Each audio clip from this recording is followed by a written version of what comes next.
Hello and welcome to today's webinar, Form and Function, Assessing Movement Patterns with Exercise, etc. This is Mike Diebler. I'm really excited to have you join me today as we go through this great topic of watching people move a little bit better so they can get the real benefits from their training program. Before we get into it, I just wanted to let you know a little bit more about me in case you haven't taken one of my webinars or any of our live courses with myself. I was a former All-American track and field athlete at the University of Connecticut. I've always been just heavily involved in exercise and sports and got into fitness and became a fitness professional pretty early on in my career. After finishing at the University of Connecticut, I went to the University of Florida to get my master's degree in exercise science. And from there, I studied a variety of different courses and took different certifications like Certified Strength and Conditioning Specialist, among many others. I eventually opened my own private personal training studio in San Diego, in Carlsbad. And on top of that, I am the Director of Education with Exercise, etc. And I also teach at a community college at Miramar College out here.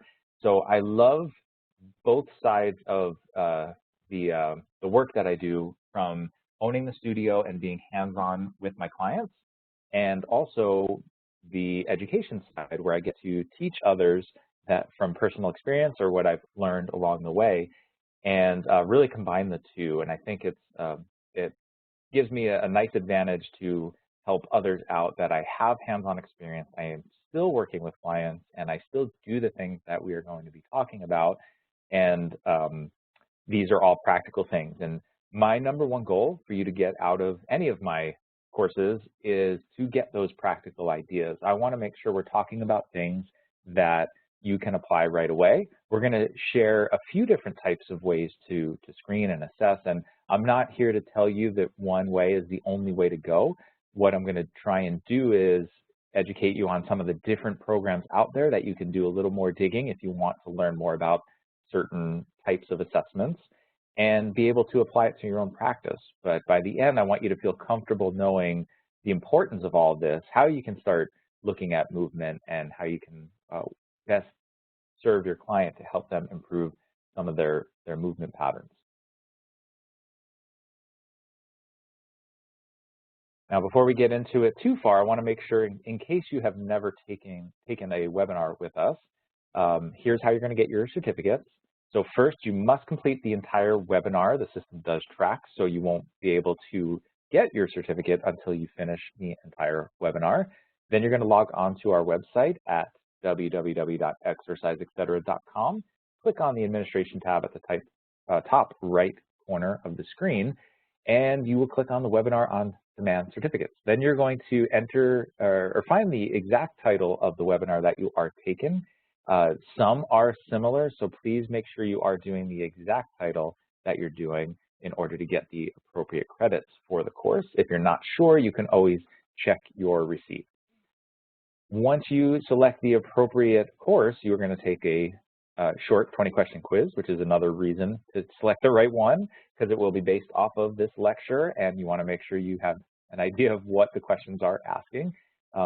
Once you finish your quiz, you will do a brief evaluation of what you thought of the course, and then finally you'll fill out any of the required fields in order to get your certificate. It'll be emailed to you, so please make sure you enter your email address correctly, and then you can save it or send it off to wherever you need to send it to make sure you get your credits for attending today.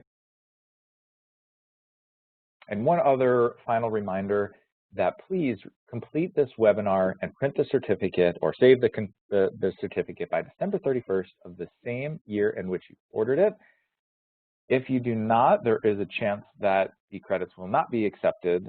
So just make sure you finish this course within or by December 31st of the same year in which you ordered it.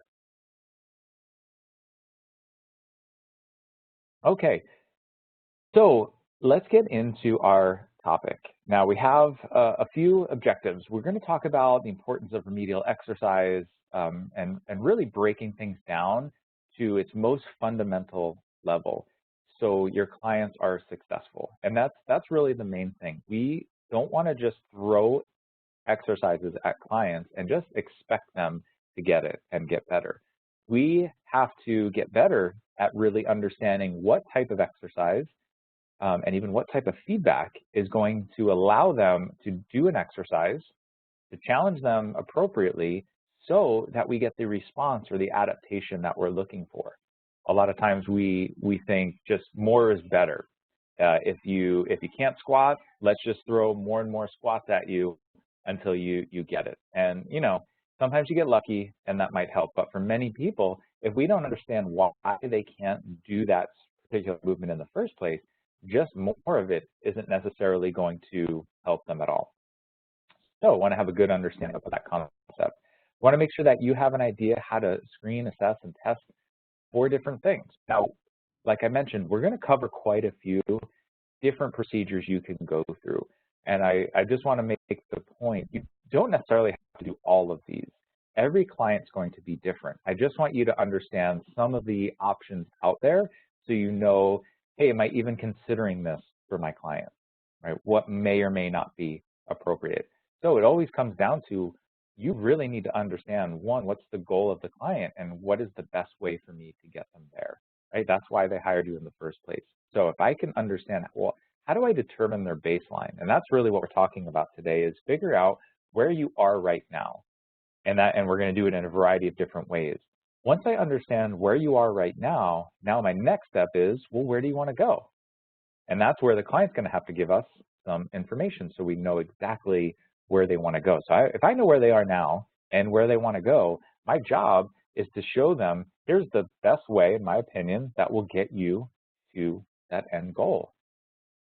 But if we don't have the start and only have the finish, it's really hard to determine the best path, right? If we're trying to figure out where to go and we're going to use GPS, if I don't have a starting location and an ending location, how am I going to get there? Because the directions are going to be different depending on where I'm starting from. And that's the essential. That's what we're talking about today, is let's figure out your starting point, and then I can best determine what the next step will be. And another great aspect of this is, now I can show you, here's where you started, here's where you are now. Even if we aren't at your end goal yet, I can show you what you did when we first started meeting, and I can show you where you are now, and now you can hopefully buy into the program a little bit more if you had any doubt. Hey, these things are working. We're making progress, and we're going to get there. We just have to stick to the plan. Now, I also want to spend some time talking about incorporating effective coaching.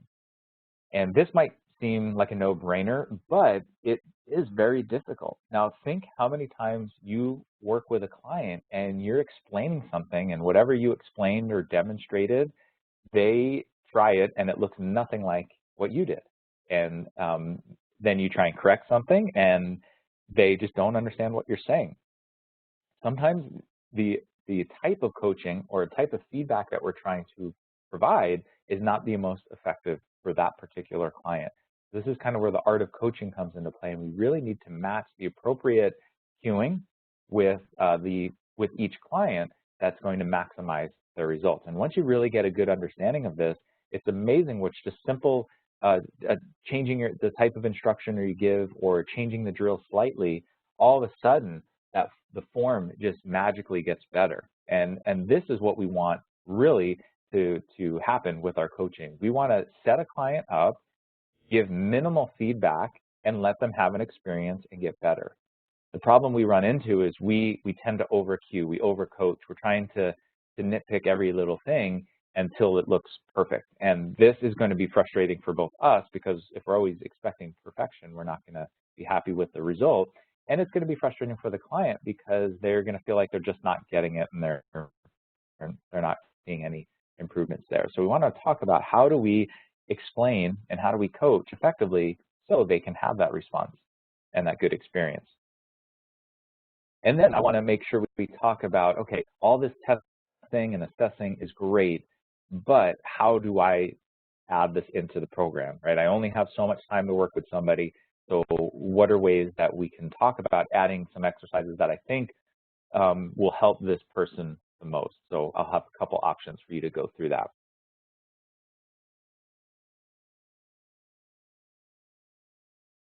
So everything we're going to talk about it. One, if you're watching this, at this point, there's a good chance you're in the minority of who are really looking at where the future of fitness is going, and you are going to be so many steps ahead of most of our or most of our industry, because they are stuck in kind of the how things used to be.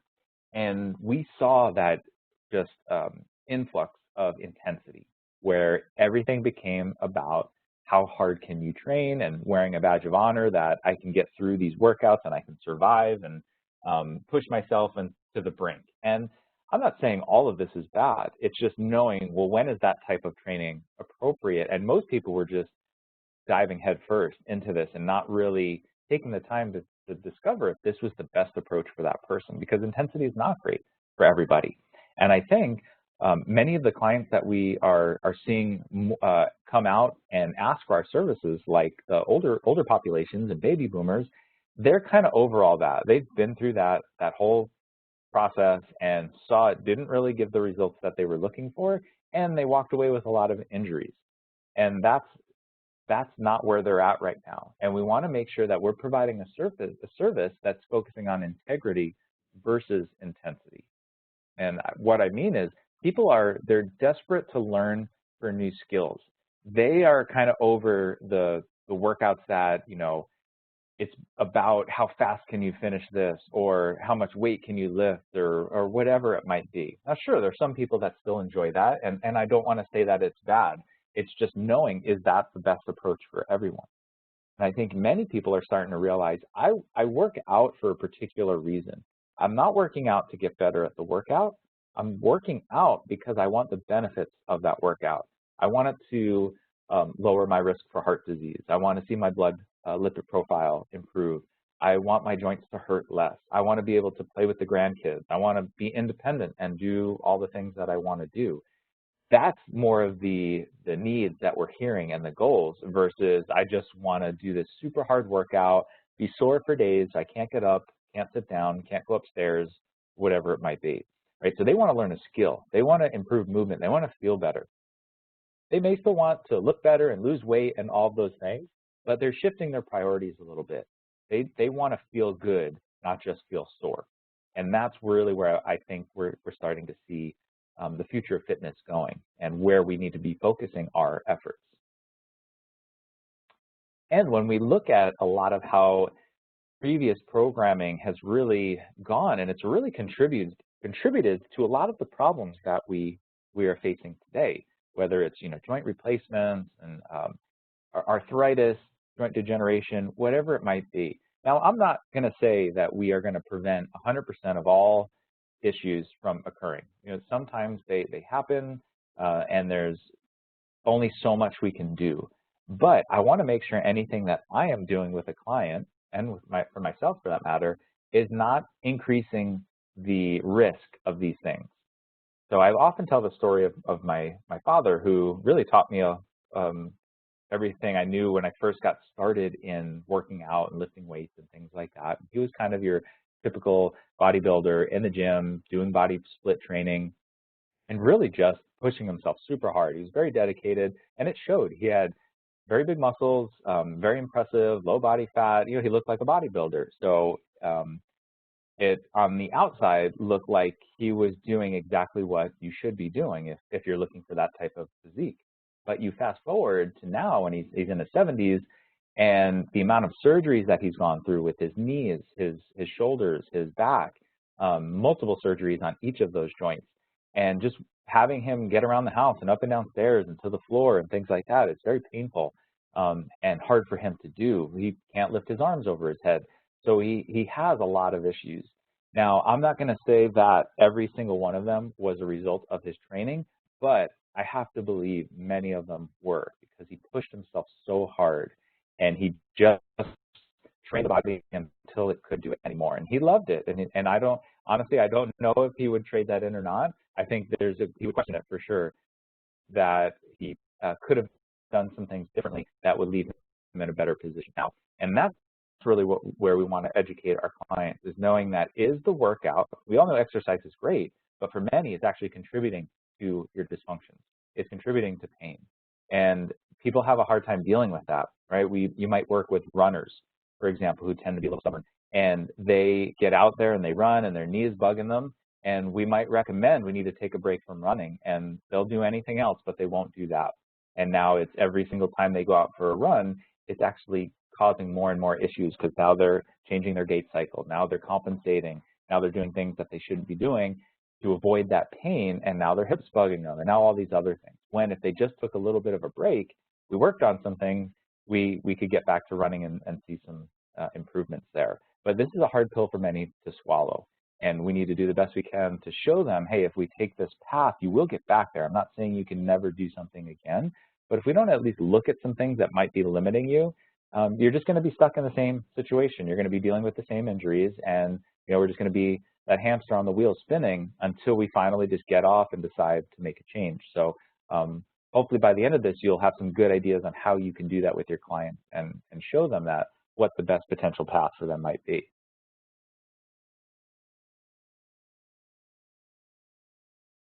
So you might be asking, we keep talking about remedial exercise. What is this? So in our terms, remedial is to remedy or make an improvement. So we are looking at different movement patterns, and we want to see, is this exercise that we are selecting, is it making a remedy or making some type of improvement, or is it further leading to a dysfunction like I mentioned? Now, we all know the functional movements that we're trying to train, squatting and lunging and pushing and pulling and all these different things are important and they need to be trained. Sometimes we force them, right? We're trying to force that square peg into a round hole. We know you need to squat. We need to be able to get on the toilet and on the chair and out of it and all those things. But what if doing more and more squatting is actually contributing to more pain or more issues? Maybe it's one, you just don't know how to do it properly, or what if something's limiting you? Maybe a mobility restriction or a strength issue. That exercise is no longer a remedy. It's not making improvements. It's taking you further from your goal. So what we want to do is use observational assessments, use screening and testing to find out where are your weaknesses, what is potentially contributing to problems. And you may not have any pain right now. You might have been doing things for years and it's totally fine. It'll get to a point where it will hurt. And how long did we go down the wrong path before we figured that out? So we're trying to take exercise and break it down to more of a fundamental level so we can understand what the limiting factor is and how I can address that. So I know it's kind of a vague topic that we're talking about because everybody is going to respond to exercises differently. For example, if I keep using squatting, so if we see a client struggling with squatting, I might be able to do a few drills to help them understand, well, what they should be feeling during a squat or how it should look. And just doing that alone, all of a sudden their squat gets way better. And for that person, prescribing more squats or these particular drills is the remedy. That is making an improvement. For others, there's an underlying factor that's preventing them from doing that movement. Let's say their ankles and their hips are so stiff, they won't allow them to get into a squat position. So I can either A, keep trying to get you to squat, keep trying to push you down that path and ignore the things that are limiting you, or I can stop squatting for right now because I don't want to teach you any bad habits and start addressing the issues that are holding me back. And I know this was a topic or an idea that I struggled with at first because I looked at our functional movement patterns and it was like everybody needs to squat, everybody needs to lunge, everybody needs to do these different movements. And that's true if they have the ability to do them. If they don't have that ability, then doing more of them is only going to teach them how to do it poorly and actually add injury to their life, which we don't want. So this is why we're going to be looking at different movement patterns to determine, do I need to be doing this exercise, or should I be breaking that movement down into something more fundamental, something simpler, and address those issues? So the remedial exercises is totally dependent on what that person needs.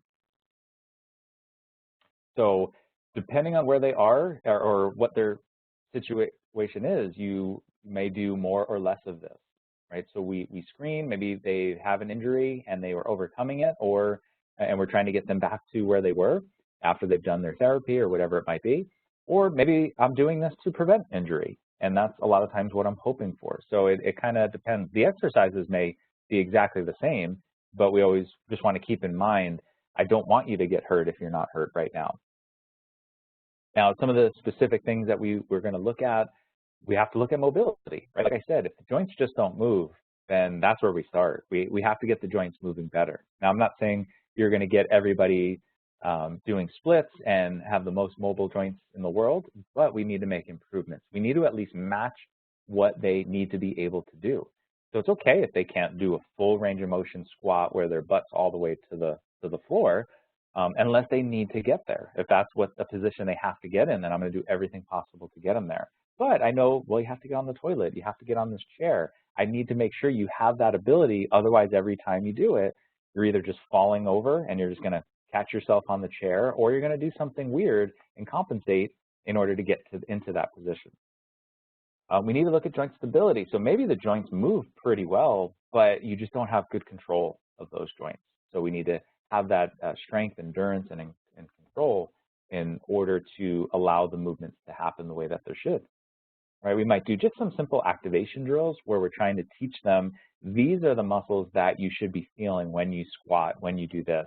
Right? So they're not designed to get you super strong. They're just designed to create awareness. And I'll probably use that term awareness a lot because it's such an important aspect to understand. You already know what these exercises should feel like. You can do the best you can to explain them. Sometimes that helps. But what we need is for our clients to be aware of what we're trying to tell them. They need to feel it, and they need to feel it in their own terms. They might use different terms that or phrases that don't necessarily make sense to you, but as long as they make sense to them, that's what we're going to go with. Breathing is also a really simple thing that honestly most people need to start with. So just restoring proper breathing mechanics. Most people, they're stressed, they're tight, they have spent years and years and years breathing using the wrong muscles, using secondary muscles like sternocleidomastoid and the upper traps and the pectoral muscles and kind of that shallow chest breathing, not using the deep core diaphragm and other muscles to control breath. And when this happens, we lose core stability. Other things are going to make up for that. So now we're going to lose mobility because we need to provide stability somehow. So certain muscles are going to stiffen up, like the hips and the shoulders and the thoracic spine. And now it's going to make it harder and harder to move and get into these different positions. So often you're going to have to work on many of these things all at once. And just doing simple diaphragmatic breathing to kind of reset everything is a great starting point. And then we have the final step, which is motor programming, or kind of re-educating or relearning how to do things. It's like learning how to walk all over again. If you had, for example, a mobility restriction and you haven't been using that full range of motion of the joint, then you won't magically start using it, right? If you have tight hips and we do a couple hip stretches, whatever, hip flexors, hip rotators, whatever it might be, you get a few degrees range of motion increase, but then that's it. Nothing is really going to come from it unless you teach that person how to use that new range of motion and use it not only just to take the joint through range of motion, but in different behaviors like squatting. So you might give this person here a ton of range of motion and know that, hey, you don't have any limitations in your hips, but we still see that this is as low as they're going to squat.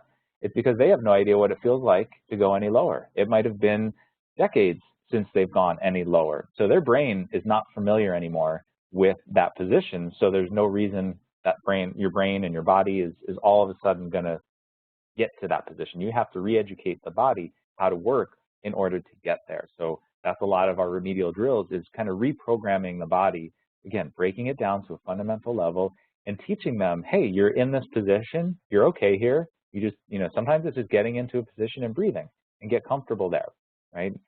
So there's lots of different drills we can do to re-educate the person how to move properly. We do have to keep in mind scope of practice. Correctives, remedial, sometimes these terms will get thrown around, and it just depends on your definition of each.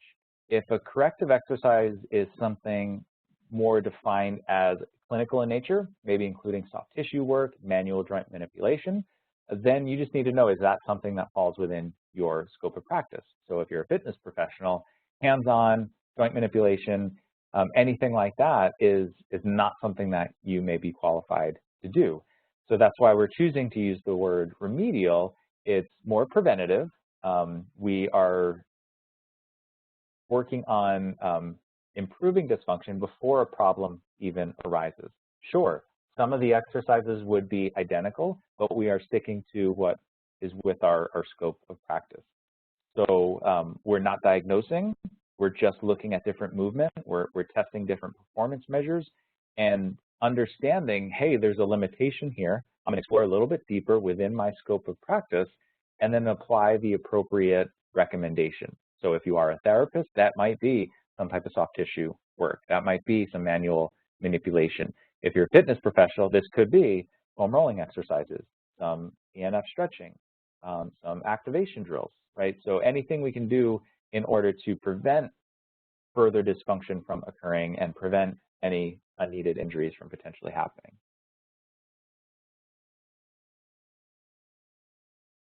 So why do clients need this and who needs this? Everybody probably needs something. We'll talk about how nobody's going to be moving perfectly, but just the way our society and life is, we've all developed some type of structural weakness and muscle imbalance. And this is coming from a lot of different reasons. Now, these different reasons are important because just like with the runner, we need to make sure we understand what is the weakest link or what is the main contributor to those problems. So is it somebody that's just inactive? They're just sedentary, they sit on the couch all day, they sit in their car, they sit at work, and they just don't move. If that's the person and we just say, hey, I want you to come work out 2 days a week and we're going to do some things, it is better than nothing. I don't want to sound like I'm saying that's a waste and that's not doing anything. But you know, you're driving with the emergency brake on. That person is holding themselves back. We need to understand that, hey, you just need to move more. That's really what it comes down to. We'll work a couple days a week to really fine tune and work on some things in particular. But if you aren't addressing the elephant in the room, we're going to have limitations to what we're going to be able to do, right? Or if they're the same idea, if they're in a flexion-based lifestyle and they see you 2 days a week to do some foam rolling and some stretching, that's probably not enough to really get them to where they need to be. You know, same thing, obesity. If they are just eating way too much and they are, again, seeing you just a couple times a week, we have to address these other things. Are there chronic diseases? Are they suffering from sleep deprivation? Do they need help with stress management? And I know some of these things are falling outside the scope of practice of maybe a fitness professional or even a physical therapist, but we need to identify some of these things, right? If you don't drink enough water, for example, it's really hard for your body to move and do what it's supposed to do. So I can throw all these exercises at you, but what if I kind of got the low-hanging fruit first? What if we talked about water? What if we talked about just some basic things that you might be able to do to help getting more sleep, or just moving around your office or whatever it might be? So I know these things sound basic, but that's really that we need to, the whole point of this workshop is breaking things down to its easiest manageable level. And what are the clients going to do at home on their own? It needs to be easy, it needs to be simple, and it needs to be just like 1 or 2 things, and that's it. So you can create the most amazing program, you can assess everything and have the perfect plan, but are you addressing all these things that occur outside of the gym? And if you're not, maybe having some type of questionnaire or something that will help educate yourself on what your clients might be doing that will help them even more.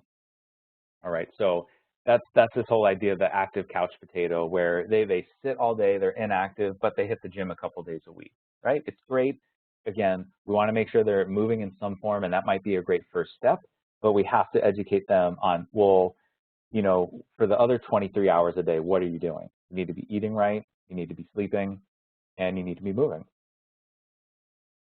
But even if they are doing, you know, pretty well and moving around, we still develop muscle imbalances. We have postural issues. You know, we do sit, and it's hard to fight gravity all the time.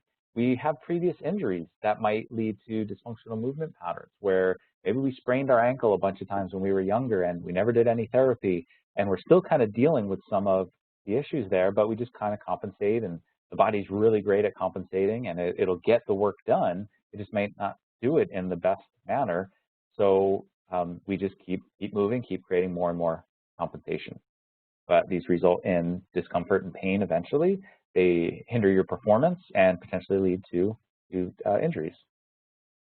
One thing's for sure, though, if we don't address any of these imbalances, then we need to make sure we're not just throwing more and more weight at them or more and more exercise, because that will 100% lead to more issues at some point. So we need to find out, again, where's their baseline, where do they want to go, and what's the best path to take them there, right? So if I measure their baseline and they move really poorly, my path won't be, let's throw a bunch of weight on a barbell and have you squat and deadlift and bench press and all those things. Although that's a lot of people, they just go to the gym, get right on a bench, throw a bunch of weight on there, and just start going to work without really addressing any of these issues that they might have. And this is what adds value to our service, is that we are going to take the time, show you exactly what you need to work on in order to get where you want to go and not have things holding you back. So hopefully it's already clear, how can these types of exercises help? We're going to restore better movement, right? When we look at muscles, they all should have an ideal length tension relationship. So when we look at a joint, that joint should be centered in the right position. But due to issues, you sit too long, you start to see the shoulder roll forward. So the humerus is no longer sitting in the glenoid where it should be. Now, certain muscles are being stretched out, certain muscles are being shortened, and we lose this length tension relationship, which one prevents adequate stability and proprioception to occur, so that joint is no longer going to move the way that it's supposed to, which two will also affect strength and performance measurements too. So our goal is to get joints in a better position, have an ideal length tension relationship between the agonist and the antagonist, so the joint can stabilize and move the way that it's supposed to, right? So we have certain muscles that are altered where they're kind of stretched a little too long, some are a little too short, and that's going to lead to muscle imbalances. Now, when we see like long and short, and you might hear other overactive, underactive, inhibited, lots of different terms for this, but basically one muscle is doing a little bit too much, another muscle or group of muscles is not doing enough. Sometimes what I don't want you to term it as is like one muscle is too strong, one muscle is too weak, because even the short muscles that people would maybe classify as strong are not strong. They're just tight and they're stuck in a position. So it might feel strong, but as soon as you go out of its shortened position, it's incredibly weak. So for example, if we look at like the hip flexors always get picked on because we sit so much and they're always in a shortened position, and we think all we need to do is stretch them. But really, you need to re-educate the hip flexors how to work, right? We need to stretch them, sure. We need to lengthen them and restore this length tension relationship. But like I mentioned earlier, just stretching something doesn't necessarily help, because it's probably going to go right back to where it was. We need to teach that muscle how to move the way it's supposed to and actually put a little bit of strength behind it. That's how we really start to restore some of these muscle imbalances. And then obviously as these muscle imbalances occur, movement doesn't move the way it's supposed to, and it results in pain.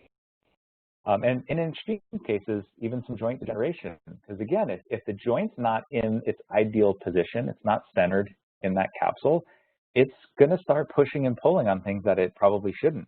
Or we might have very repetitive motion on a small range of motion of a joint. And this is, when we hear that term like bone on bone, it's usually not the whole joint has disintegrated. It just means there was this rubbing on this one area, and now we don't have that nice soft structure to prevent the bones from touching. But in that one spot, we have a bone where it actually could potentially touch bone. So not that the whole joint necessarily is degenerated, but a portion of it.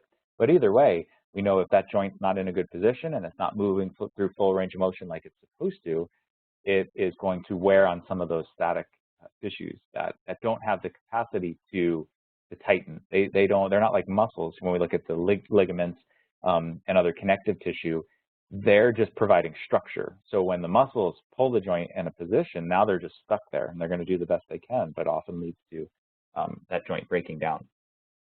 So we're going to use some remedial exercise to reverse this cycle, restore that better agonist-antagonist balance, and hopefully prevent anything from happening, or at least reduce any issues that may be happening there. Right, so the cumulative injury cycle is kind of summarizing everything I just talked about. And this is that hamster wheel that people seem to be stuck in. So we can really start anywhere in here.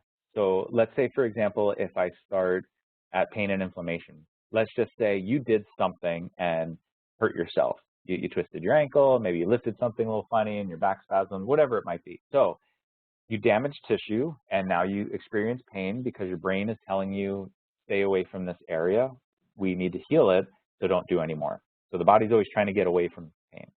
So once we have this pain and inflammation even can reduce muscle strength. So there's a lot of research showing, like those that have knee edema or swelling of the knee, it reduces the force capability of the quadricep muscles. So imagine if one knee is swollen and the other isn't.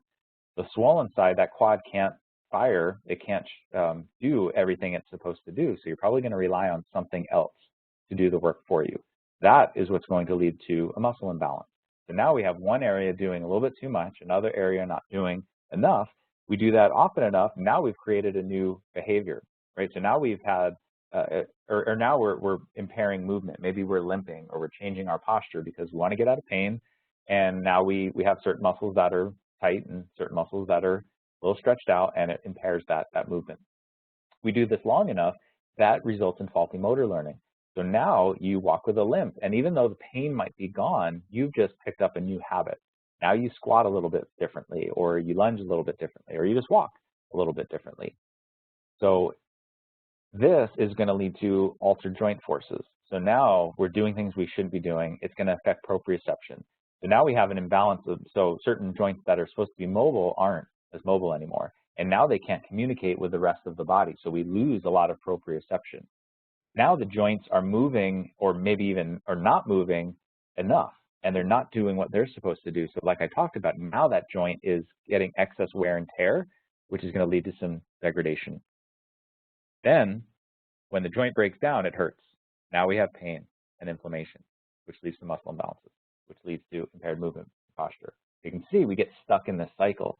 So a lot of people might think, you know, my knees are bugging me. What's wrong with my knee? That is not an easy question to answer, and why it needed the trained eye to look at, because it could have nothing to do with your knee, and most likely it doesn't have anything to do with your knee. Your knee is just a symptom.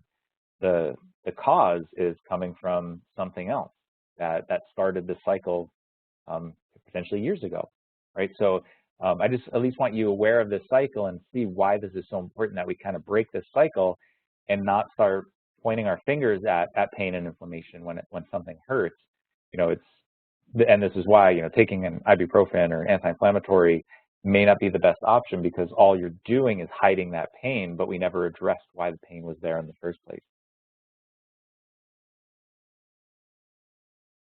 So as we get into some of the things that we potentially can do, I have some terms that I just want to give a little bit of a definition behind, because a lot of times we put them all under the same category, but screens, assessments, and tests are all slightly different and give you different information. So a screen, for example. So we use these to determine if a movement issue occurs. It's not diagnostic. It's basically just trying to tell you something's wrong. Not what's wrong, just something's wrong. So for example, let's say I watch somebody do a push-up. So we do a push-up screen. I just watch you do it.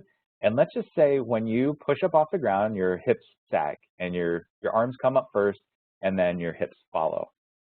So what I just determined is that you have a movement issue with the push-up or with the push-up pattern. I didn't say your core is weak, your upper body's weak, anything like that. There's something tight, because I don't know yet. All I know is that there's an issue and it requires further evaluation. And that's where people get in trouble. They see a screen and they want to read into it too much and just not take it for what it's supposed to do, right? So we personally go through screening all the time, right? So for example, you might go to the DMV to maybe get your license renewed, and they tell you they need to check your eyes, and you're going to have to read off the eye chart. So they have you read some lines.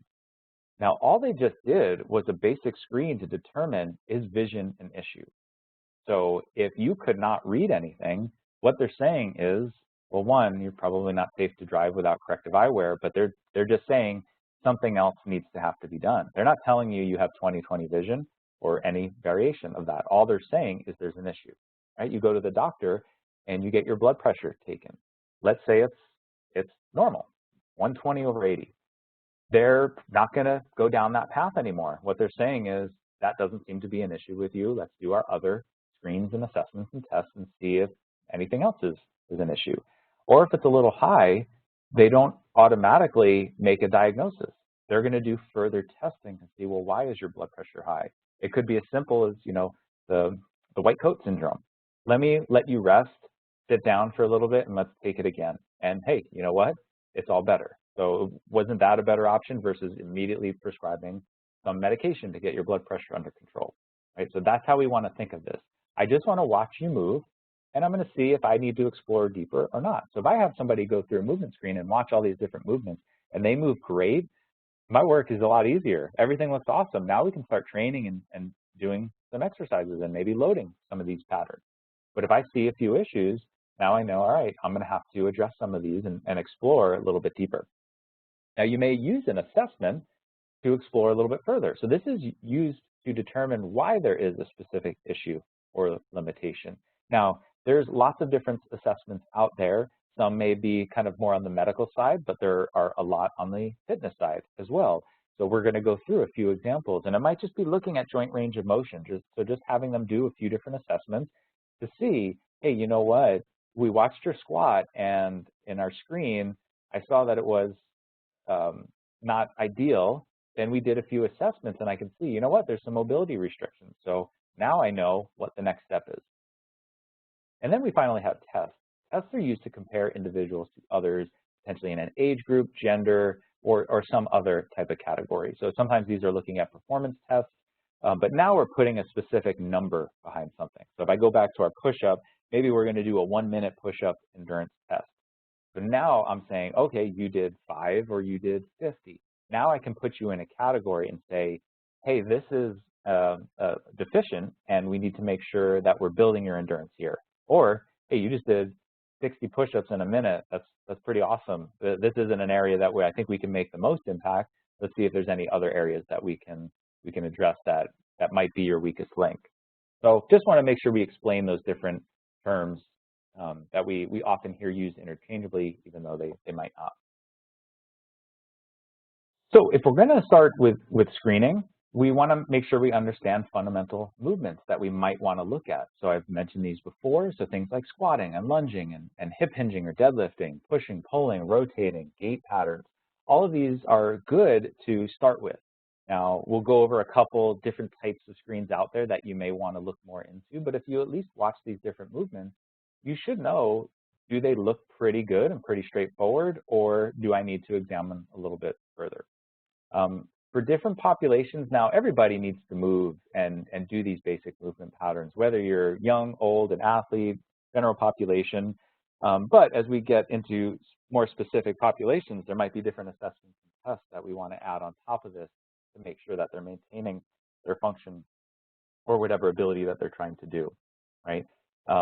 And if we are looking at an athletic population, they still need these basic movement patterns, because if they're not there and we just throw our sport-specific training on top of it, again, we're going to be limited. And then we get into that whole discussion, are we contributing to more issues than actually fixing?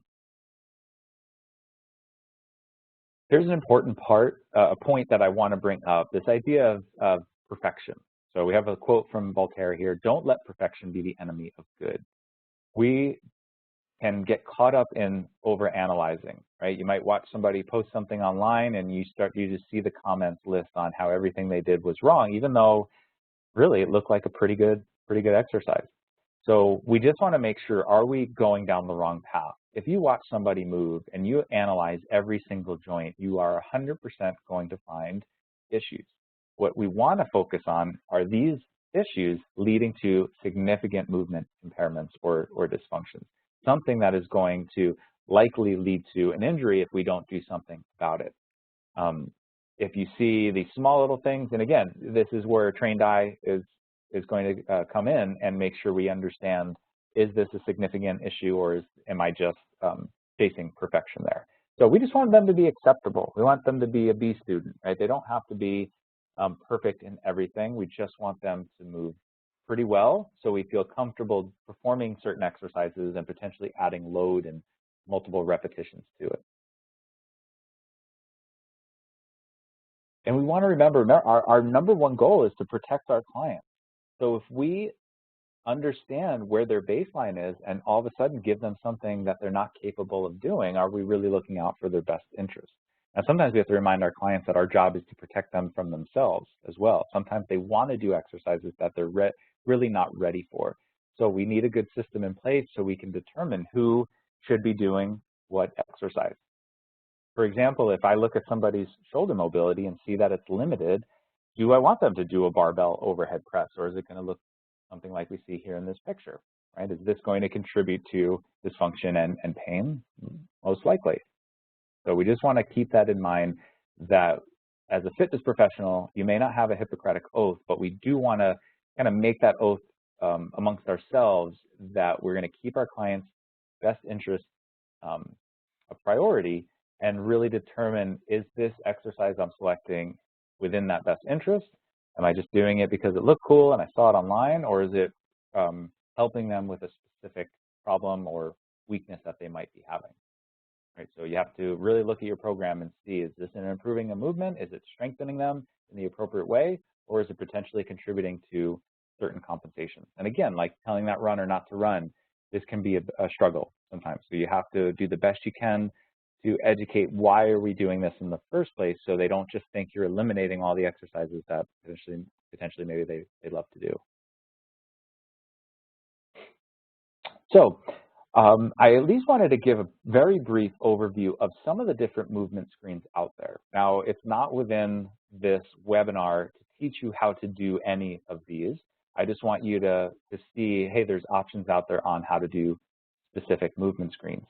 So like I said, if you have a good understanding of the major movements the body needs to go through, like squatting and hip hinging and lunging and being on one leg and walking and pushing and pulling and rotating, you can absolutely watch your client go through all of those movements and kind of use that as your own screen to make sure you have a good understanding if they're moving the way that they should, or if we need to potentially limit certain exercises and proceed with some of these remedial exercises.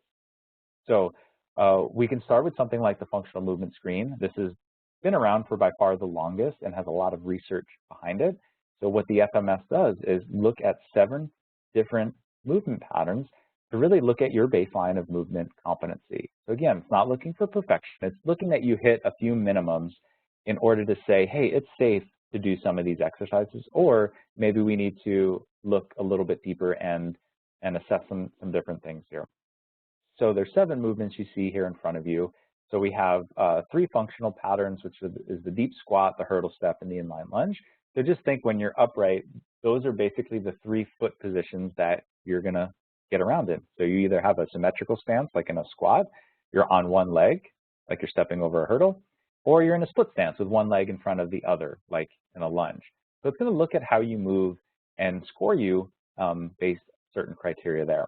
Then it looks at fundamental or foundational patterns, which look more specifically at mobility and stability of the body and how it all works together. So we have like a shoulder mobility that you see in the top picture there. So it's reaching a reciprocal reaching pattern where you're reaching up and back behind you with one arm and back and up with the other to see how far you can go. We have an active straight leg raise, which you see in the bottom picture, again, looking at the ability to kind of separate the lower legs or the legs from each other.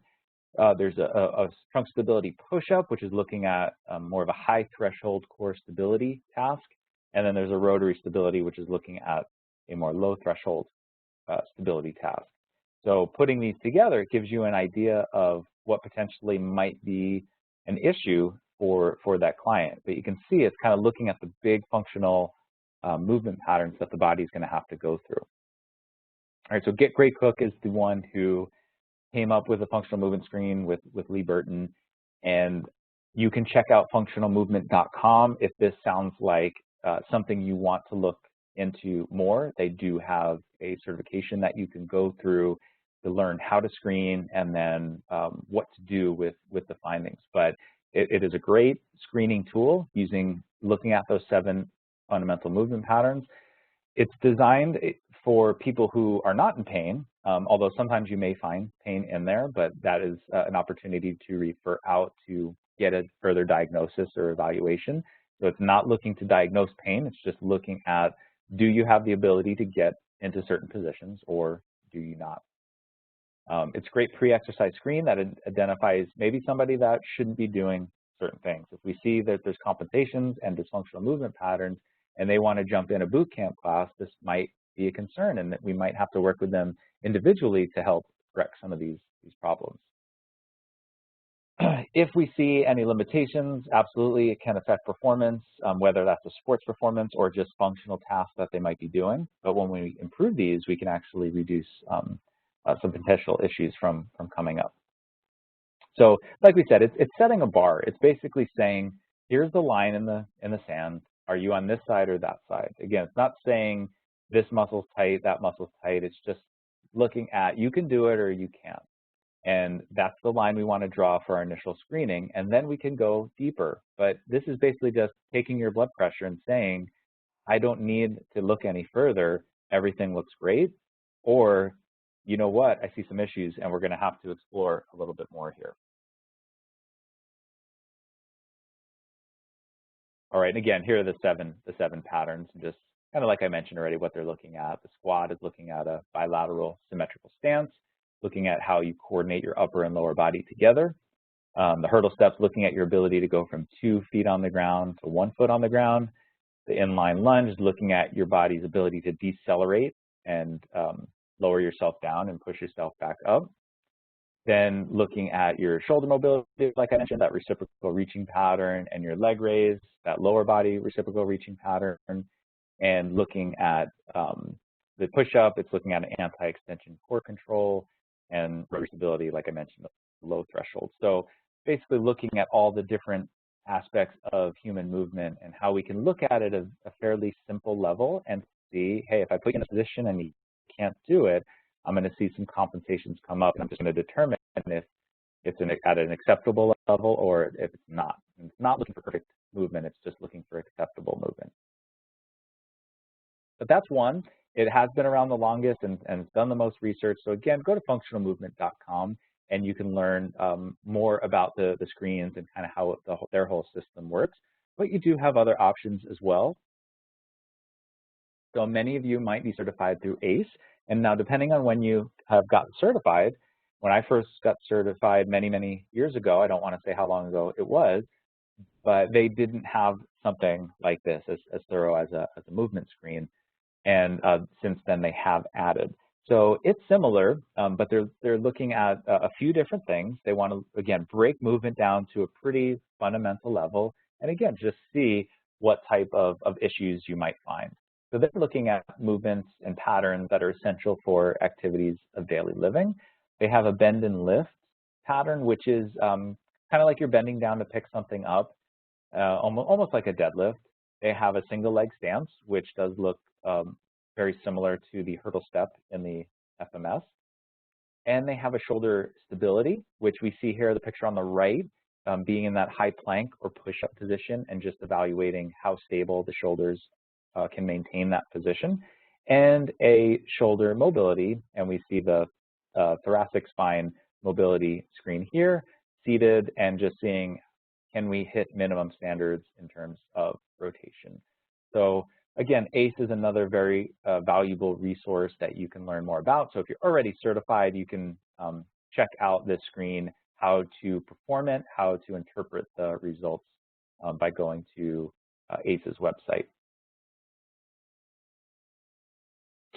Another one that I'm seeing come up more and has some research behind it, the New Zealand movement competency, and how they define movement competency. It's defined as the ability to move free of dysfunction and pain. So again, it's going to have you perform a few fundamental exercises and determine, do we have pain with this movement? And like all of these screens, pain is not obviously wanted or expected, but if it's there, we need to have a plan to address it. Now, again, this will depend on your background.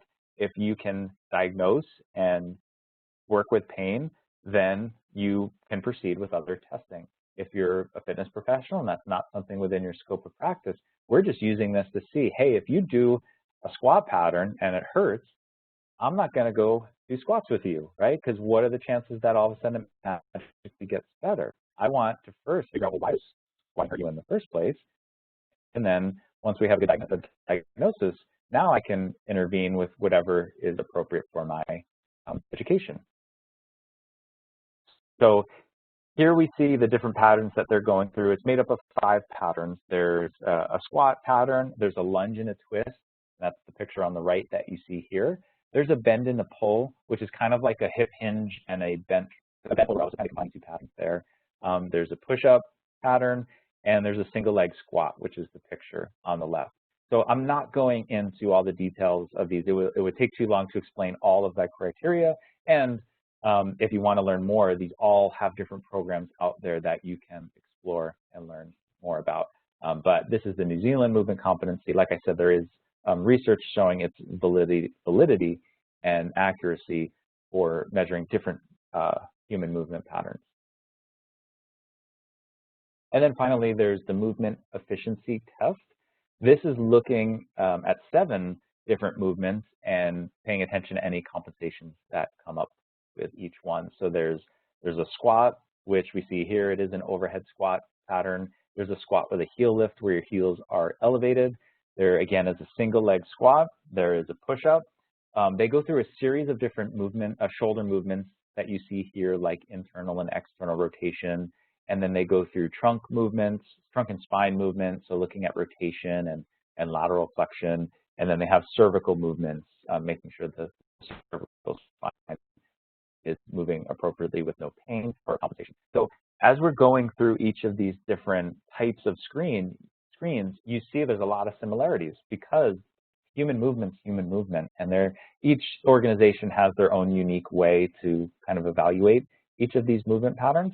But you can at least see, what am I doing that's looking at kind of that squatting pattern, that lunging, that single leg movement, shoulder movement, hip movement, and just having some type of system in place where I can have a good idea if movement is meeting minimum levels or if it's not. So like I said, if you want to learn more about these, there are a lot of resources out there for you. You can search for these and find their specific websites to teach you. And a lot of them you can even see the screen online and just know exactly what each of the different movements entails. So you can kind of get an idea of it makes sense for you if it's something you want to learn more about there. But the idea is, do you have some type of screen in place? Now, the gait cycle could even be its own screen as well. Now, again, you can overdo it, and the gait cycle is very complex and has a lot of moving parts. But starting with something simple as watching somebody walk and just see, does anything really stand out without even going into the different phases of stride and the stance and the swing and everything you see in the picture here. But just looking and seeing, does it seem like they have a good posture? They're in a good position as they walk. They're using their arms and legs, swinging appropriately. We don't see any excessive movements in different planes of motion that shouldn't be there, and they're staying pretty stable, right? Or maybe I see their feet turning out and I see their head and shoulders rounding forward, or excessive arm swinging or rotational movement, or the hips laterally moving side to side.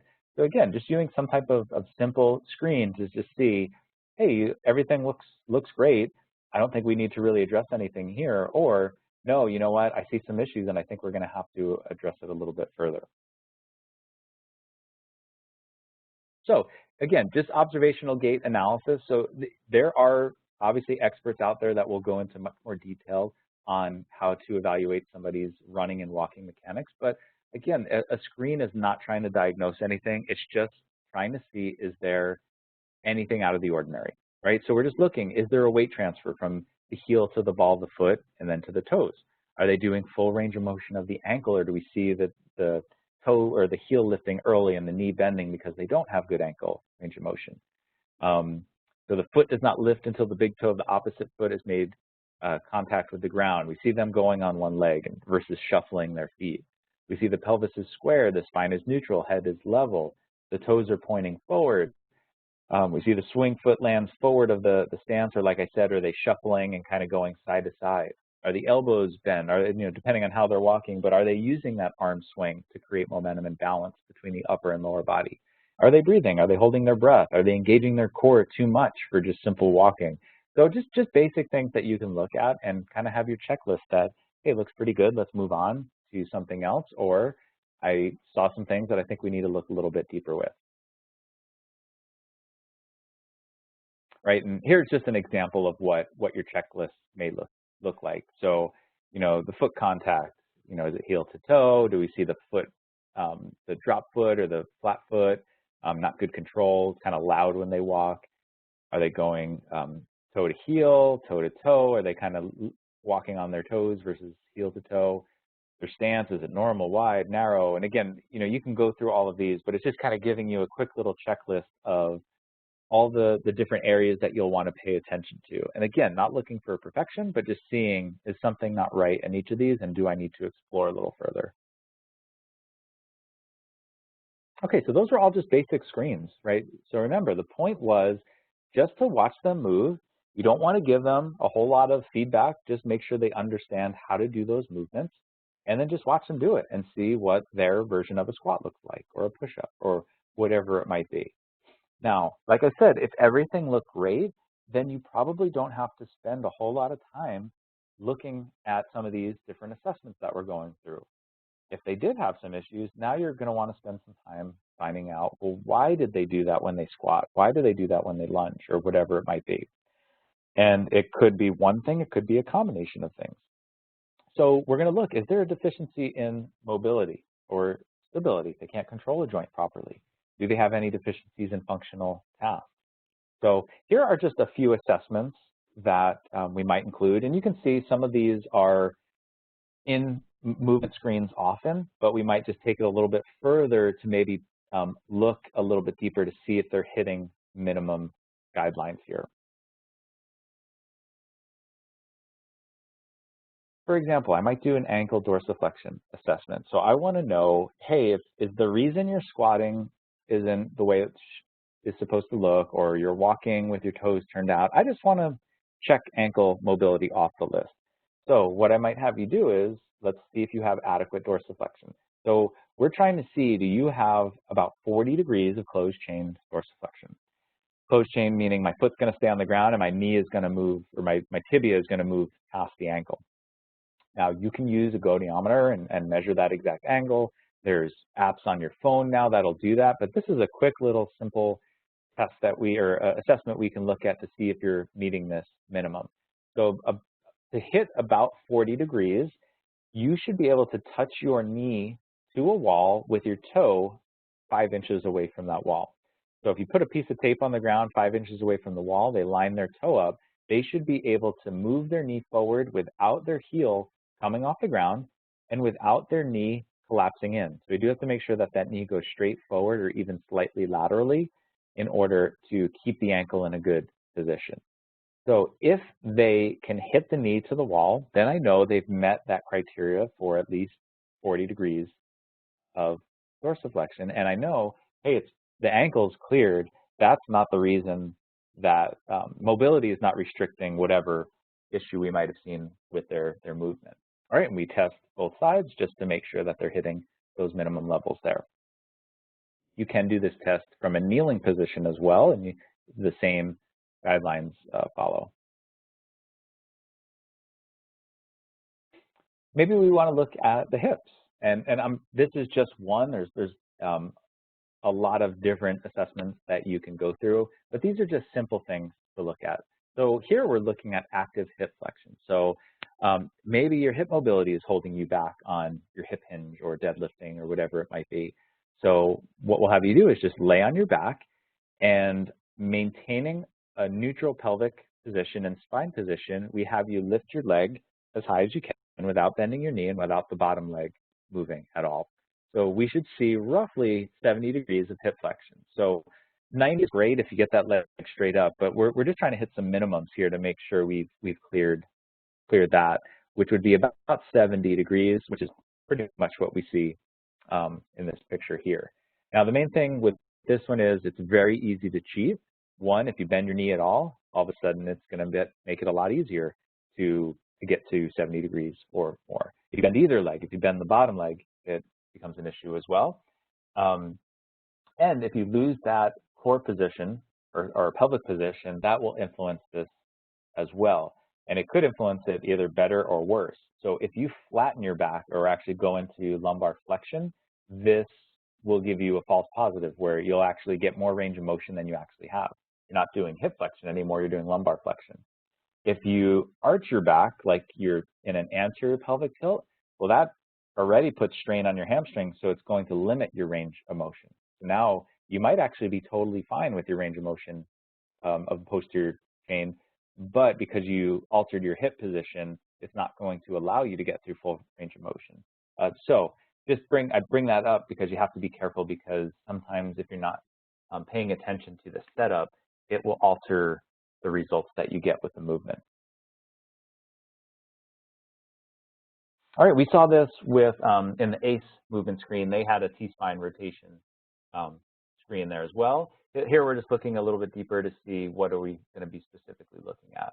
So you're going to sit in a chair with your back off of the backrest, so you don't want to be leaning back, sitting up nice and tall. You're going to put an object like a foam roller or a yoga block between the knees, because we want to make sure that we're only looking at thoracic rotation, not hip rotation as well. Then you're going to take, if you have a dowel rod, you're just going to put it across your shoulders. You can cross your arms too. The dowel rod just makes it easier for you assessing them to see if they're hitting the standards that we're looking for. And then what they're going to do is rotate as far as they can without the stick or the dowel rod coming off their shoulders and without the knees moving at all. So we should see roughly 45 degrees on each side as a minimum. So we want to make sure that they're, and when I'm looking at it, if you stand behind them, it's easier to judge how far they're getting, because if straight ahead would be 90 degrees, then halfway there is 45 degrees, and it just makes it easy for you to observe and see if they have a thoracic mobility restriction here or not. And then obviously if they do with any of these, now we're looking at mobility, I'm going to start working on some of their mobility, whether it's their ankle, their hips, or their T-spine. Sticking with the shoulder, there's Apley's scratch test. Here we're looking that they meet minimum standards on how far they can reach. Now there's two components of this looking at the shoulder girdle. One is looking at flexion, abduction, and external rotation all at the same time. So that'd be the picture on the left. The other component is looking at extension, adduction, and internal rotation all occurring at the same time. So what you'll do is just have your client stand tall, and they just reach over their head and down their back for the picture on the left, and reach as far as they can. Now you have to make sure they're maintaining a tall posture. They're not doing it super fast or like crawling with their fingers. It's just in one shot without changing that hand position how far you can reach, and you should be able to reach the opposite shoulder blade, kind of the upper corner there. And then we do the opposite. We reach behind the back and up, and you should be able to reach the lower corner of the scapula. So if they can reach that, we know that those movements are looking pretty good, and we probably don't need to proceed any further. If they don't, you can proceed and look a little bit deeper. So maybe you look at flexion on its own, or abduction or adduction, or internal external rotation.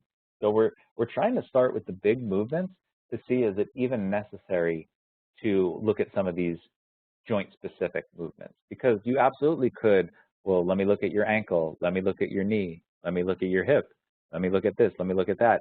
You're just making your evaluation process very, very lengthy. And the client coming in, if they just want to work out and feel a little bit better, and they're 2 hours in and all we're doing is looking at their hips, that might not be a great first experience. So you're going to start big to see, do I even need to go down any of these paths with this client?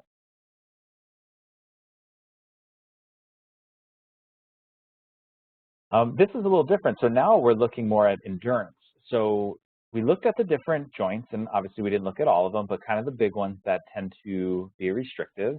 McGill, this is based off of Stuart McGill and his work on low back disorders. He came up with his core endurance assessment looking at muscular endurance of the core stabilizers. So it's 3 different positions that you are going to evaluate. The first one would be our flexion test. That is going to be the bottom left picture. So with their feet strapped down or weighed down, they're going to sit at a 45-degree angle in a neutral spine with their arms crossed. You can give them a little platform or a step or something they can lean against, and when you're ready to start timing, you would remove that and have them hold that position for as long as they can or until they break position. So they might be stubborn and want to hold it there forever, but if you see their back start rounding or anything break from the exact position they started in, you stop the testing. So you do have to be kind of strict with their form here. So if they are in anything other than the position that they started in, the test is over. All right, and you time how long they can hold that position there. The second movement is going to be the extensor test, and this is the opposite now. So now we're looking at the backside of the core. So they will, again, have to have their legs or feet strapped down to something like a treatment table or a bench they can hang from. The edge of the table will be lined up with their hips, right at the ASIS, and either their feet are strapped in or you're holding their legs down. You can give them like a step to have their hands on, so they're almost like in a push-up position. And when they're ready, they lift their hands up and cross their arms just like you see here in the picture. That way they can kind of get into the position before you actually start the test. And when they're ready to go, you start timing, and we want to see how long they can hold that position there. And then the third position is the side bridge, looking at the lateral muscle endurance of the core. So just like you see here, this is our side plank, and same thing. Whatever position they start in, they're going to hold it for as long as they can. We're going to test or look at both the left and right side here. Now, once you have that information, we want to see, did they hit standards? Now, the nice thing about this, it's not necessarily how long they hold each position for, it's how long in relation to some of the other tests. So for example, we can compare the flexor and the extensor movement. What we want to see is that ratio should be less than 1. Oftentimes we see they hold that flex position for a long time and they can't hold the extensor position for very long, because they spend all their time doing that training, their crunches, their planks, all that anterior core, and nothing on the posterior side. So we'll see a big imbalance there. So we want to see about a 1-to-1 relationship there. Then we want to see our left and right sides. Again, nobody's going to be perfect, but we want to be pretty close. You want to be within 5% of each side. So we don't want one side holding for 2 minutes and the other side holding for 1 minute, right? So they won't be totally symmetrical, but we don't want too big of a discrepancy there. And then we can even look at, based on their statistics and evaluations, if you compare the side bridge on each side to the extensor time. And for that, we would want to make sure that it is less than 0.75. So you would have to do the left side ratio with the extensor, the right side ratio with the extensor.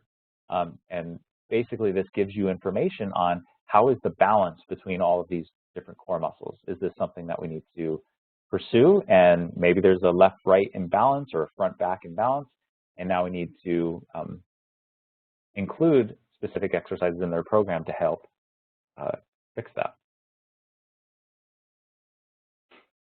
Okay, and the last thing was testing that we want to get into. So, like I said, I know I'm throwing a lot of different screens and assessments and testing at you, and you don't necessarily have to do all these. It's just what is important to your client, what do I need to focus on, and what's that baseline? I want to make sure that we have something to build off of.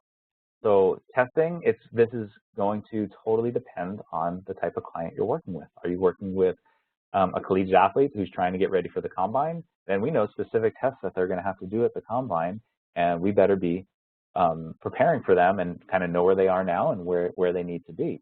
Or it could be, maybe I'm working with a senior and I have some senior specific tests that I want to run them through to see, hey, based on your age, gender, you should be here, and we're not quite there yet. So this is something that we have to work on. So it's all just giving you more information to build from.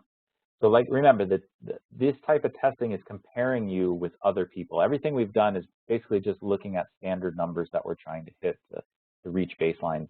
Now we're going to compare some type of performance or functional task and to other people in a similar situation, so we know where you should be. So we can look at functional tasks, we can look at aerobic tests, we can look at agility and speed tests, strength tests, senior specific tests. So we're not going to go through all of these, but at least give you some ideas to get you started with.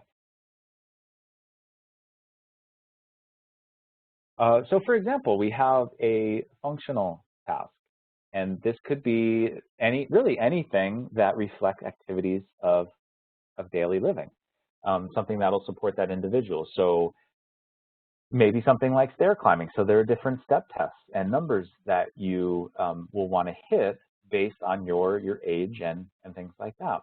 If they don't live in a house and don't need to worry as much about steps, maybe this isn't as high of a priority for that person, but it's something that we know, hey, you're going to have to climb steps at some point, so we want to make sure you at least have that capability there. But remember, the goal is let's find our baseline and build from it. So you have probably heard of the study that looked at your ability to get up off the floor. So here we have specific numbers that we're trying to reach. So if you're sitting down on the floor, can you get up using as little points of contact as possible? And this is what they did in the study. And then can you get back down? And every time a hand or a shin or your knee touches the floor, they would mark that down and give you or take away points. And the less points you had, they followed these people for a number of years, were those the highest risk of dying in the next number of years. So it's just giving us an idea of, one, how well you can get up and off the floor, but actually giving us an evaluation of maybe some mortality risks that you might be facing. So it's just, again, looking at the ability, can you do it or can you not? And we can kind of compare you to a population in a similar situation. We can look at aerobic testing. So this is the Cooper test, and there's different modifications for this, but this is kind of the original Cooper test, and it's a running test to measure aerobic fitness. So this is one, regardless of the population you're working with, aerobic fitness is going to be critical. So obviously, if you're an endurance athlete, this is going to be one of the things that's going to help you reach peak performance. But for non-runners, they're finding a lot of correlation with aerobic fitness and mortality rates. Basically, those that are in better aerobic fitness, that have a higher VO2 max, tend to be living the longest. So this is a good thing that we just test and see where do you lie on the scale. So the test is run pretty simply. You run as far as you can, as far as possible in 12 minutes. So treadmill or outside, obviously if you're outside, it's a little harder because you have to be tracking it, but we just want to see how far can you go in 12 minutes. And they use a formula that you can predict your VO2 max. So if you're not doing any VO2 max testing in a laboratory, this is a way that you can at least get an idea. So you see the formula here, 35.97 times the number of miles that you get minus 11.29 will give you your estimated VO2 max, and you can compare that number to different populations if you want as well. But here you see the results. So our females and our males. So again, looking at sex and looking at age groups, you can see, well, how far you get, what category does that put you under, right? So a great way, simple way to measure aerobic fitness. And there are modified versions that you can look up for non-runners that have different standards, whether you're on a bike or some other piece of equipment. So there's lots of ways you can incorporate this, even if you're not able to or don't want to run.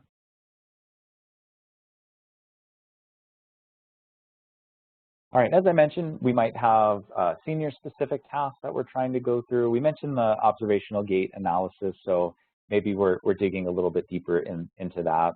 But more so, we might be looking at maybe a 6-minute walk. So maybe that Cooper test is too much for somebody to do at this moment, but there's a lot of information on a 6-minute walk, and we can compare that to other populations.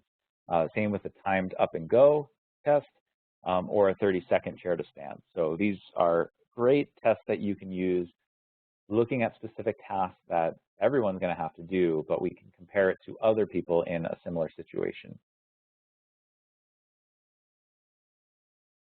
All right, so the 6-minute walk test is pretty straightforward. How far can you walk in 6 minutes?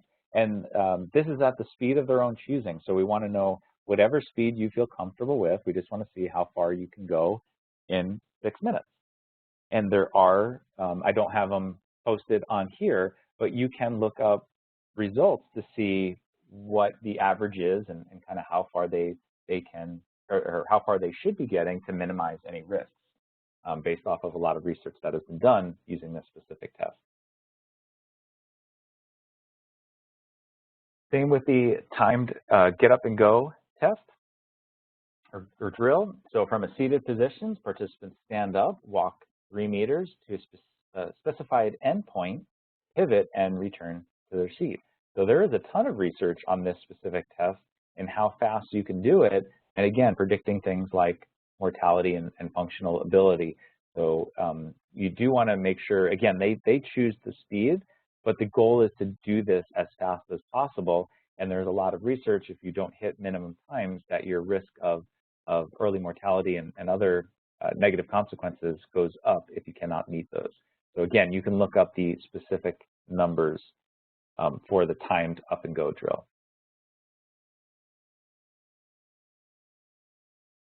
Okay, and the 30-second sit to stand, again, just like it sounds. So we know seniors who have difficulty rising to a standing position have greater likelihood of falling during walking or moving around. So this is a great way to kind of look, are they going to be at a high risk? So again, they're not on here, but you can look up certain standards that they want to hit for how many squats they can do in 30 seconds. So how we do this test, we sit in the middle of the chair, of a straight back chair, about 17 inches high, cross the arms over the chest. When you say go, they rise to a full standing position, sit back down, repeat as often as possible in 30 seconds. They rest as needed. So if they need a rest every few reps, that's totally fine. We just count the number of full sit to stand cycles. So they have to stand and sit back down at whatever pace they choose. With all of these, I should have mentioned, just make sure they understand exactly what's expected of them before they do the test. So if you want to do a practice test, that is totally fine. Just don't do something that will fatigue them so much that it'll hinder their performance when they actually do it. Things that you probably want to make note of. So what you want to watch out for. Does it take them multiple tries to stand up? So they kind of lean and they can't get up, and probably they're going to start using more and more momentum in order to get out of the chair. So regardless of the number that they get, that's kind of a big compensation that they're using to get up and out of their chair. Is there an excessive lean forward? So you should be leaning forward to a certain degree in any type of squat, but are they doing it so far that that's how they're getting up because their legs aren't strong enough to do it? The arms are supposed to be crossed, but do we see them using their arms, either uncrossing them or maybe like swinging their elbows to help get them up? Do we see them lifting their toes? So what they might be doing here is actually almost leaning back and then driving forward, again, trying to use momentum in order to stand. Maybe when they stand up, they're swaying, and even though they're on 2 feet, it's a little bit much for a balance challenge for them. Do they fall back down? So we want to make sure they're sitting under control. So if I see they're falling back down, I know that this is a concern and something that we're going to need to work on. And are they resting between reps? So remember, it is allowed. We're basically just saying we need you to get up and down as fast as you can for 30 seconds. But then I want to make note of all of these things to see, you know what, I do need to work on these a little bit more. It's not just about the number that they got, but it's how they're getting it. That's the concern. So now we need to work on some of these things a little bit more. So even if the next time they do it, their number goes down, if it was better quality, we have to keep that in mind. So just make sure you're taking good notes with maybe one of the tests like this. Okay, so I gave a lot of information, a lot of different options there. Just remember, it's not the goal to do everything we just talked about. It's to do the ones that will help that client the most. Some clients don't need to go down all these different paths. Some need to do it a lot. So it's going to be your job to find out who needs to be doing what type of screen, assessment, or test. But now I want to do something with that information. I don't want to just do that stuff to say I did it. I want to make sure I have reason behind doing it. And the whole reason is so I can program based off the information that I just found. So you need to start asking yourself some questions. What are some things maybe they shouldn't do right now? So why shouldn't they squat?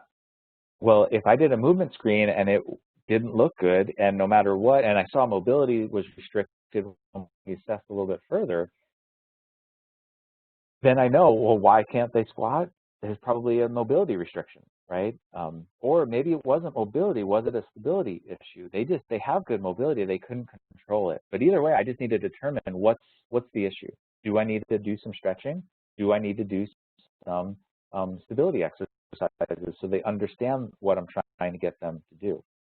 Now I select the best exercises to improve that movement. So some might be stretching. Others, it might be taking the joint through range of motion or doing activation drills to create more awareness so they understand what muscles should be active and getting them into ranges of motions that maybe they didn't know they had because they just haven't done it in so long. You want to make sure when we're looking through our different screens and assessments and testing, let's prioritize the deficiencies. So I want to think of those as those are the red flags going up. So as we go through, where are my red flags? Where were they deficient? That's where I want to have my priority. That's what I want to make sure that we have together. I want to address those things. And if I give you homework, as long as it's safe, I want to make sure those areas we are addressing. So if I see a ton of mobility restrictions, I know that's our priority. It's not like I'm not going to do anything else. I just want to make sure we're doing everything we can to restore as much mobility as possible with you. Now remember, most likely you're not going to get red flags everywhere. These are just a few things that might be a concern, but maybe they did a lot of other things really well. And that's where we want to make sure they're there to work out. They want to sweat a little bit. They want to get their heart rate up. So it's not saying all we're going to do is stretch in your workout. It's just saying these areas we're going to stretch, and we're going to work on these remedial exercises. These areas we're going to strengthen. We're going to build power, build endurance, or whatever might be appropriate for that person. And that might be where you use some of your testing to figure out what exactly do they need to be working on. And then, like I've said a few times, if pain's present, that's where we refer out. We're going to develop, hopefully have a network of medical professionals that we can reach out to get them out of pain, right? So we're going to avoid pain, but we want to make sure we're addressing it so we know something's being done to hopefully correct that moving forward so we can do all the things that we want to do.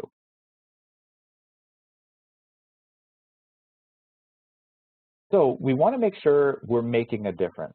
So we took the time to measure all this stuff so you can always check your work. So if we saw the main issue that they had was with squatting, then we do a few exercises, whether it's mobility, whether it's activation drills, whether it's teaching that technique a little bit more, whatever way I have to break down that movement, that's what we're going to work on. And then I want to see if it made a difference. So I'm going to retest. I don't have to run through all of the screens and testing that I did, but I'm going to pick the ones that I've been trying to work on, and let's make sure we made a difference. So we check it, and if it may not be perfect, but if it got better, you're on the right track. Keep going. If it didn't get better at all, maybe we missed something. Maybe we have to pick a different drill.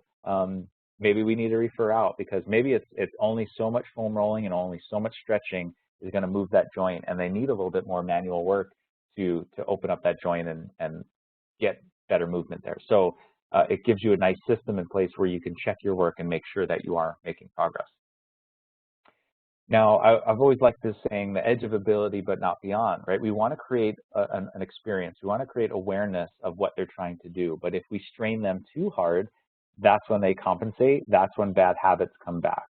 So we have to pay attention. This could be, hey, the first 5 reps were awesome, and then all of a sudden 6, 7, and 8 were terrible. So I just know 5 reps is your limit. You do really well at 5, and then anything beyond that, we fall apart. So let's get really good at 5 reps, and then maybe 6, and then maybe 7, and then go from there.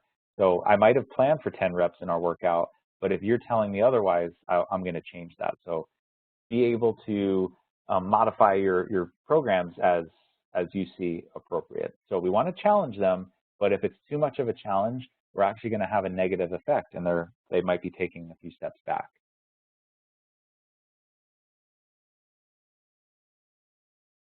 Okay, so we want to make a change.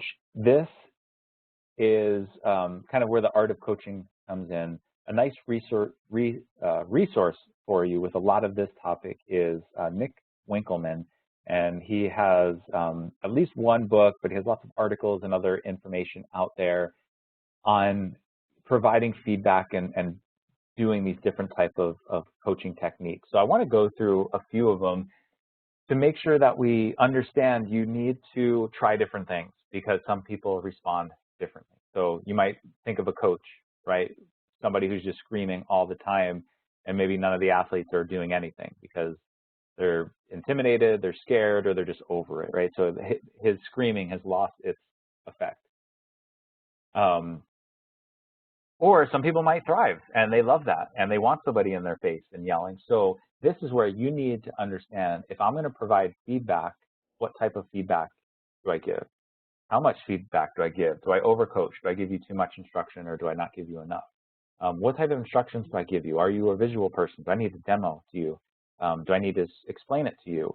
Do you need more touch and feel? You have to feel it yourself to really get it. So just understanding everybody learns differently, and that's what we're trying to do. Is we're trying to teach them, but the important thing is they're trying to learn. I need them to learn. I know that might sound obvious, but we might be teaching them and they're learning nothing. So we have to make sure that if no learning takes place, then all of the instruction I gave wasn't the best fit.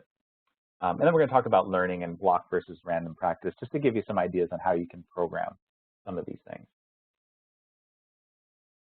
Okay, so we have to give feedback, right? So they're going to do something, and we have to provide some type of feedback to them. So I might give descriptive feedback. So descriptive feedback basically restates something that the client did, right? So I'm just describing what you just did. Hey, your squat looked good, your knees were in a good spot, form looked great, that kind of feedback. Prescriptive feedback provides information for corrections. So now I'm actually giving you something to focus on. Hey, your knees were doing this, and we need them to do that. So both are beneficial. Prescriptive shows them the way to fix the problem. Descriptive might reinforce what they're doing well. So we have to make sure we're including both, because if I'm constantly telling you what you need to do better, you might be hearing, I didn't do anything right, and everything I did is just wrong. So we don't want to put them in that frame of mind. So I want to make sure we are giving both the reinforcement of what you're doing well, plus the feedback on what you need to be improving. So I know there's that compliment sandwich that we hear, something where you give them a good feedback, give them their the critique, and then finish with the good feedback. There are lots of different ways to do it, but just make sure you have a good balance of both descriptive and prescriptive feedback. Then we have timing of feedback. So when should you give feedback? So you have delayed feedback. You're giving feedback about a movement after the client has done multiple attempts. So maybe they did a set of something, and then you give them feedback then. Instant feedback is you provide the information immediately after the repetition. Consistent feedback is giving guidance on every single repetition. So sometimes instant and consistent can kind of both occur. So again, different people respond differently. Delayed feedback is believed to allow individuals to process their own feedback and understand their own errors for quicker learning. So even though you're not giving them the feedback right away, they've had time to kind of absorb how it felt. You provided feedback, and then they get to try it again and fix it. So that seems to work pretty well. Now, you can give instant feedback. Now, the hard part with instant feedback is if they're in the middle of a rep, sometimes it's very tricky to stop, start over, and adjust yourself. Or if you're already lowering down in a squat, it may be a little bit more of a challenge to fix yourself. So, but this is just something you play around and try it. So try with one client and just see, if I do delayed feedback, does that help that person get it? Or with another one, if I give them more instant feedback, does that seem to be better? So I wish I had the best answer for you, but it's something you have to try. Consistent feedback, just be careful. Don't, again, it's kind of that negative feeling like you're constantly giving me things to work on. And if it's different things to work on, now it's just overwhelming. You're telling me to think about my knees and then my feet and then my shoulders and then my core and then I don't even know what muscle you just told me to do. So that might just be a little bit too much. So give the appropriate feedback and make sure they understand the feedback too. If I say squeeze rectus abdominis and they're like, what is that? They don't understand what you're talking about. So you have to speak in their language using terms that they understand. It's not the time to show how well you know the human body and anatomy and things like that. It's to speak the best way for them to understand. And then, like I said, good reps, give feedback. Bad reps, give feedback. Just have that balance there. Now, here's the big thing. And I like this, the aha moment. I need them to have the aha moment. I need to, again, create awareness so you understand what it feels like for a good rep and a bad rep. So asking a client how that felt is a great question to constantly be asking. So let's say they did the best squat you've ever seen. Ask them how it felt or where they felt that or anything to describe that movement. Whatever word they use or phrase they use, tell them that's what I want you to feel. I want you to feel like it came from your feet or your glutes or smooth or whatever terminology they use the exact words they use. And now when you want them to do another set, hey, remember that feeling you just had? I want you to do that again. Same thing with the bad rep. Now, I don't want them to do the bad rep again, but they might say, yeah, I felt the, pulling here or whatever it might be. Just remind them, I want to stay away from that pulling. We want to focus on whatever the good rep felt like. Now, you can use things like self-limiting exercises. This is a great tool. What it basically means is you are going to limit yourself. The client knows when they messed up. So you can think of like jumping rope. That's a great self-limiting exercise. You know how you know when you messed up jumping rope? It doesn't go underneath your feet, right? So you can't really do it wrong. You either jump the rope or you don't. So finding different positions and exercises that help a client understand that they did the exercise correctly. So it's a little tricky to explain this, but I'll do the best I can. Imagine if I'm going to do an exercise like, let's say I'm in a push-up position and I want to do a shoulder tap. So I'm going to take one hand and tap my opposite shoulder, and I just maintain that plank position. So the goal is when I lift the arm off the ground, my core is keeping everything stable, and I'm not going to see the hips moving side to side very much. Now, let's say as I have a client do that, we watch them do the first set, and I see a lot of side-to-side movement. So now let's say I use delayed feedback, and I tell them, hey, that was great. Now I want to work on keeping those hips a little bit more stable. So I want you to make sure that you engage the core and don't allow the hips to move when you bring your hand and touch the opposite shoulder. Okay, so we go through the next set, and let's say it doesn't really improve because they really didn't understand what you were saying. They don't know what it felt like to do it right. They don't know what it felt like to do it wrong. So what if I try this? I'm going to put them in an environment where they know when they did it right or not. So when they get into a push-up position, I'm going to take 2 foam rollers and put it about an inch outside of each side of their hips. So imagine they're in a push-up position with 2 foam rollers next to their hips. So now all I have to say is when you pick your hand up and tap your shoulder, don't touch the foam roller. So now if they move their hips side to side as they do this exercise, the foam roller knocks over. So now it's a self-limiting exercise. I don't have to say that it was a good rep or a bad rep. They know it because the foam roller either fell over or it didn't. Now I can ask that person, how did that feel? Let's assume that they finally got it and they didn't knock the rollers over. How did that exercise feel? And now they can express it however they want. Oh, it felt like this? Perfect. The next, because I don't want to have those rollers there forever. That was just to teach you how to feel the movement. Now I'm going to get rid of those rollers and make sure you can do it on your own.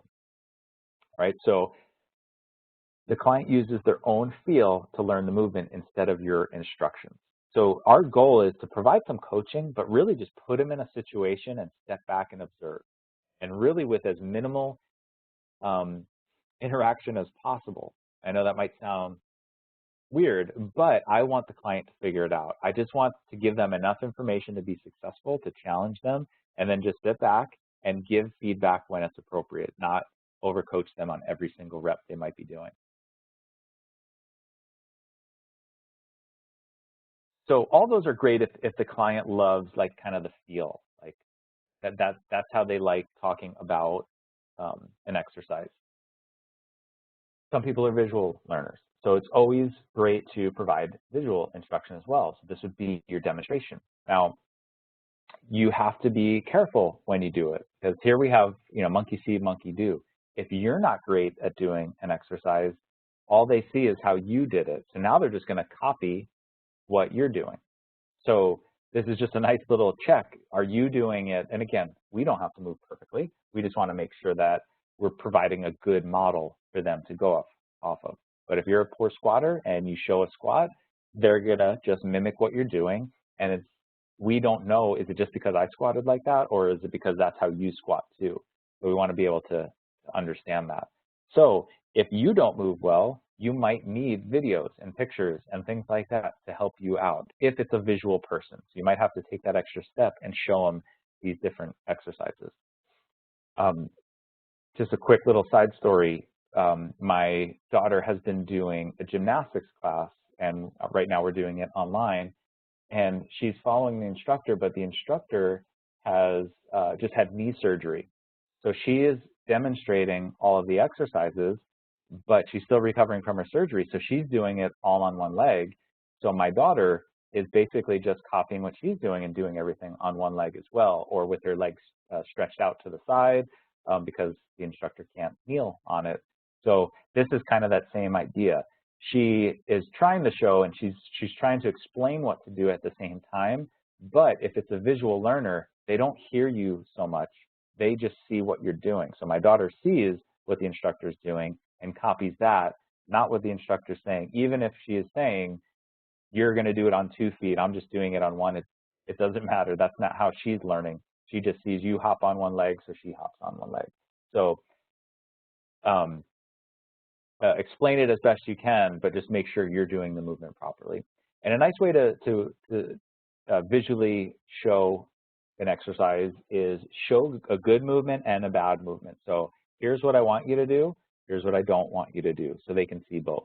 Just make sure the last thing you show them is what you want them to do. I don't want the last thing before you try is me doing a bad rep, because that's probably what you're going to remember. And even if it's subconsciously, more likely to do that. So I want to make sure I show you the good, the bad, and then the good again.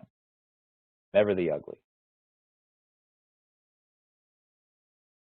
All right, some people are verbal, right? So they're really listening to what you say and want you to provide better verbal instructions.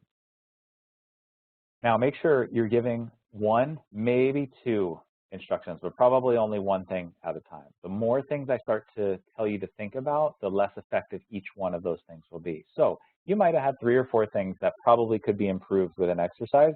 Let me just focus on that one that I think is holding you back the most. Once you got that down, now I'm going to add another one and make sure it doesn't affect the first thing you're doing. It's important to understand the difference between internal and external cues.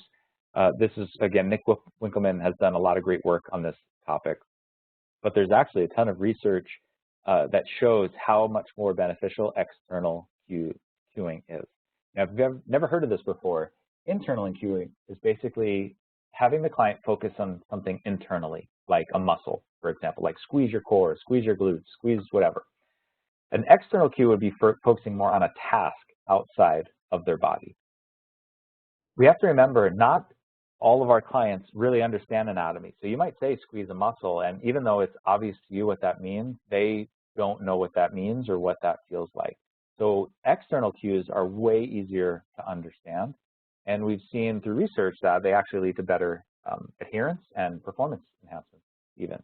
So for example, there's one study that looked at doing a broad jump, so just jumping as far as you can off of 2 feet. And they had everybody measure kind of a baseline where they just jumped as far as they could and measured how far they got. Then their second rounds, they broke the group up into 2 and got separate instructions. One group received internal cues. These were cues to focus on the muscles that they needed to jump further. So pushing through their calves, extending their legs, extending the hips, whatever it might be. So focusing on those things to jump further. The second group, all they were told, they put a cone out and they just said, we want you to jump as close to that object as you can. That's all the instruction that they gave. And they found that the group that had that cone, that external cue, so they were just trying to perform a task, saw significant improvements in performance. So it's pretty cool that just speaking in a better language helps them improve performance, and it helps them understand what they're trying to do and retain that information a little bit better. So a great way to explain. So instead of saying squeeze a muscle, have them perform a movement that, or a skill or a task that you'd want them to see. So for example, let's say we're trying to teach somebody how to deadlift. I can say, I want you to engage your hip flexors, bend at the hips, reach down, pick up that weight, extend your hips, squeeze your glutes, you know, all terms like that. Or I can say, hey, let's stand in front, a few feet in front of this wall. I want you to reach back and try and touch your hips or touch your butt to the wall. And then I want you to stand up and get as tall as you can, like I was going to measure your height. So really simple. We're just trying to make it as easy for them to understand as possible. But now they try and reach their hips back, and we usually see a pretty good hip hinge. And then they get tall. So they extend the hips fully, and they're trying to get as tall as they can, like I was going to measure them. So they understand. It's easy to picture those things. It's a little harder to picture my glutes and my hip flexors and all of those things. So a nice way to explain your exercises. So for each of your exercises that you give, you can always use a combination, but try and find a way that you can think about more external cueing versus internal cueing.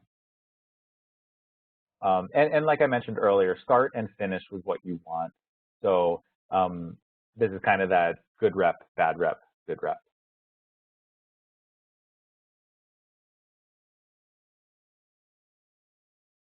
Okay, so practice.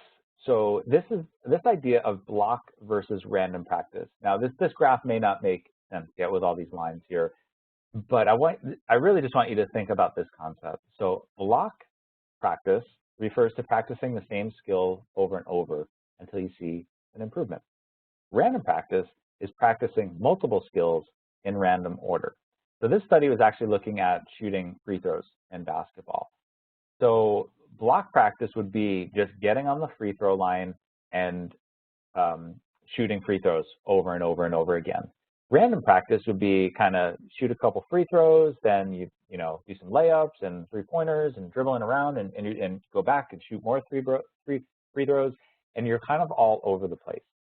So clearly, we're going to have the blocked people.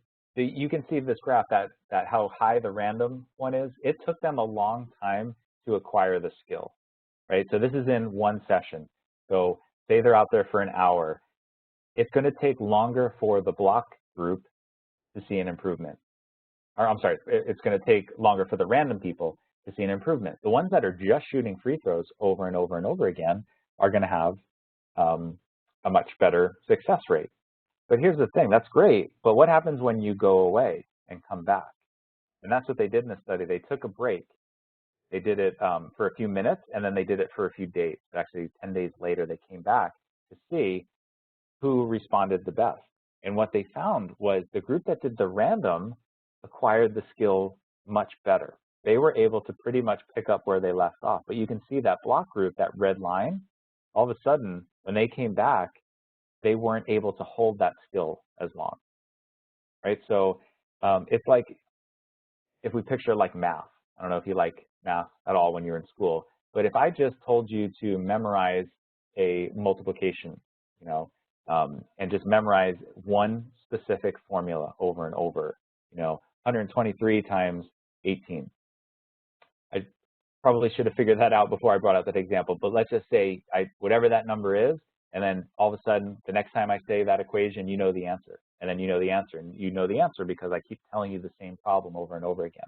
But what if I actually taught you how to multiply and gave you random multiplication equations? Who is going to learn that material better, right? Obviously, the one that took the time. It was harder in the beginning, but once they figured it out, they retain that information much better. And this is sometimes harder for clients because it's uncomfortable and it's hard. And what this has to do with training, if we have a particular skill that we're trying to work on, think of it as practice. I want you to get better at a certain thing. Now, if I always do, if I do this kind of standard 3 sets of 10, by the end of those 3 sets of 10, you're probably better. You probably are starting to get the hang of it. But what happens after that when you leave the gym, right? I want you to keep working on it. So it could be I want you to randomly do this throughout the day, or it could be in the workout. What if I randomly throw an exercise in between sets, in between while you're resting, and say, hey, let's see if you can do that. You got it when we were doing our squats. Now we're doing something else, but throw it back in there, right? So it's just create a little bit more random practice in their workout. It doesn't always have to follow this straight line of here are your exercises, here are the sets, here are the reps. Throw them off guard a little bit. Throw different exercises throughout the workout that they need to work on. Expose it to them more and more so they get more benefit from it.